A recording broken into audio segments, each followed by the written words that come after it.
नमस्कार दोस्तों। आज हम यहाँ पर शनि के वक्री होने के बारे में बात करेंगे और जानेंगे कि उसके हमें क्या क्या परिणाम मिलने वाले हैं और इसका तुला राशि व लगन के जातकों पर क्या प्रभाव पड़ेगा। दोस्तों, शनि करीब 2.5 वर्ष तक एक राशि में रहते हैं और अपने प्रभाव देते हैं। लेकिन क्या आप जानते हैं कि ये 2.5 वर्ष तक एक राशि में कैसे रह लेते हैं? कई बार तो शनि का एक राशि में गोचर 3 वर्ष तक भी हो जाता है। इसका कारण यह है कि शनि हर वर्ष करीब 4.5 महीने तक वक्री रहते हैं, यानी कि अपनी उल्टी दिशा में चलने लगते हैं। साल में करीब 7.5 महीने ही सीधा गोचर कर पाते हैं, क्योंकि 4.5 महीने तो शनि उल्टा चलते हैं और बाकी के 4.5 महीने सीधा चल के उस रास्ते को कवर करते हैं। और यह वक्री गोचर हर वर्ष होता है और इस वक्री अवस्था में शनि के प्रभावों में भी फ़र्क आ जाता है, क्योंकि वक्री अवस्था में शनि अपने से पिछले भावों के भी परिणाम देने लगते हैं। जिस राशि वालों की 7.5 या ढैया चल रही होती है, उनका प्रभाव भी कुछ समय के लिए कम हो जाता है, क्योंकि जिस भाव में रहकर शनि ढैया या 7.5 का प्रभाव देते हैं, उस भाव में तो वो वक्री हो जाते हैं, तो वह अपने पिछले भाव के भी फल देने लगते हैं। जैसे अब मेष राशि वालों की 7.5 का पहला चरण चल रहा है, तो उनका 7.5 का प्रभाव वक्री काल में कम हो जाएगा। और मीन राशि वालों पर 7.5 का दूसरा चरण चल रहा है, जो कि थोड़ा कठिन समय कहा जाता है। उनको दूसरे चरण के प्रभाव से कुछ समय के लिए राहत मिल जाएगी। और कुंभ राशि वालों का 7.5 का यह तीसरा चरण चल रहा है, तो उनको दूसरे चरण का कुछ प्रभाव झेलना पड़ सकता है। सिंह राशि और धनु राशि वालों की ढैया चल रही है, तो उनको कुछ समय के लिए राहत मिल सकती है। तुला लग्न वालों की कुंडली में अभी शनि का गोचर उनके 6ठे भाव में चल रहा है, जहां पर शनि की मीन राशि है।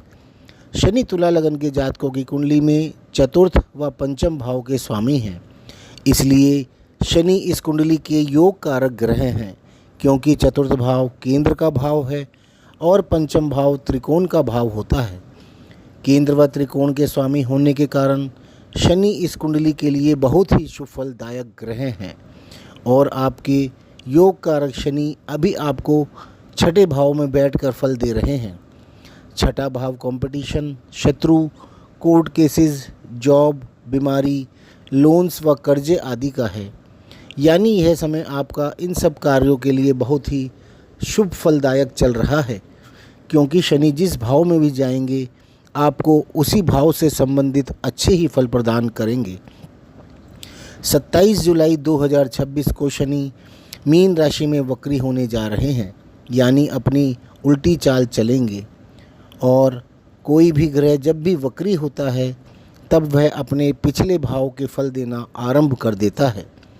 यानी शनि 27 जुलाई 2026 से अपनी पिछली राशि यानी कुंभ राशि के भी प्रभाव देने लगेंगे, जो कि आपकी कुंडली का 5म भाव है, यानी कि त्रिकोण का भाव है, जो कि बहुत ही शुभ भाव होता है और इसके स्वामी भी स्वयं शनि ही हैं। इसलिए आपको शनि 5म भाव के बहुत ही ज़्यादा शुभ फल प्रदान करने वाले हैं। 5म भाव आपके द्वारा किए गए पूर्व जन्म के पुण्यों का है, आपके लव एंड अफेयर्स का है, आपकी बुद्धि व शिक्षा का है, आपकी संतान व अचानक से होने वाली इनकम का है। शनि अपने इस वक्री काल में 138 दिनों में, यानी 17 जुलाई 2026 से 11 दिसंबर 2026 तक आपको 5म भाव के कारकत्वों के बहुत ही ज़बरदस्त फल देने वाले हैं। आपके पूर्व जन्म के पुण्य कर्म उदय में आने शुरू हो जाएंगे, जिससे आपके भाग्य व सौभाग्य में वृद्धि होगी। आपकी बुद्धि भी बहुत तेज़ी से काम करेगी। आपका माइंड व कॉन्शियस माइंड दोनों ही बहुत स्ट्रॉन्ग व एक्टिव रहकर अपना अपना कार्य करेंगे और लाइफ के सही व अच्छे डिसीजन लेने में आपकी मदद करेंगे। आपको संतान संबंधी अच्छी खबरें मिलेंगी। संतान के संबंधी तथा आपकी संतान द्वारा आप इस समय में अच्छी खबरें पाएंगे। जो स्टूडेंट्स हैं, उनकी शिक्षा के लिए यह बहुत ही उत्तम समय है। जिनका अफेयर चल रहा है उनके लिए भी यह अच्छा समय है। आप लोगों के आपस में डिस्प्यूट या मनमुटाव ख़त्म होकर आप आपस में अच्छा समय व्यतीत करेंगे। आपके अचानक से इनकम होने के भी योग बनेंगे। आपके पास अचानक से बहुत सारा पैसा भी आ सकता है जो आपने सोचा भी नहीं होगा, चाहे वह शेयर से आए या मैच से आए या सट्टे से भी आ सकता है। यानी कि शनि इस समय में आपको 5वें व छठे दोनों भावों के फल देते रहेंगे, क्योंकि शनि का प्रभाव इस समय में कई गुना बढ़ जाएगा। कुल मिलाकर तुला लगन के जातकों के लिए वक्री शनि का यह 138 दिन का समय बहुत ही ज़्यादा शुभ रहने वाला है। तो दोस्तों, आपको ये वीडियो पसंद आया हो तो प्लीज़ इसे लाइक ज़रूर कर लें। धन्यवाद।